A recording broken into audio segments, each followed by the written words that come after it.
Yo mga G, nakabili pala tayo ng laman loob ng tuna. Bali kasabay natin to binili kagabi, yung bumili tayo ng ulo ng dorado.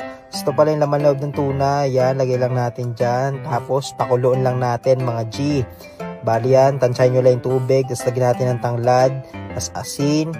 Siyempre lagyan din natin ng luya para tanggal talaga lansa. Iba kasing laman loob malansa yan . Pero bahala kayo kung anong klaseng pagkakaluto yung gusto nyong pagkadali.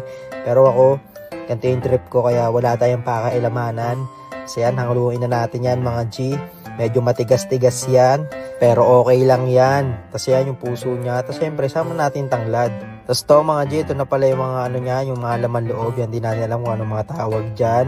Tapos yan, nugasan na natin yung kawali natin. Tapos lagi tayo ng mantika. Tapos gisilan tayo ng bawang, luya, sibuyas, tapos sili.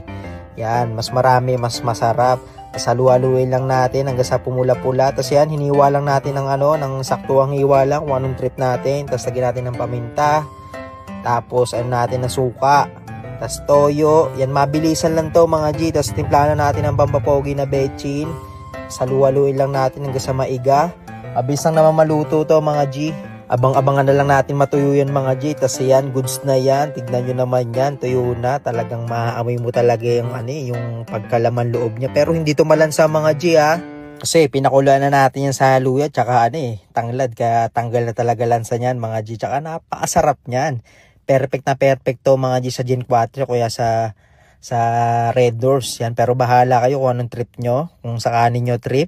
Tapos to mga G, yan, kuha na tayo ng isa. Di natin alam kung anong parte yan.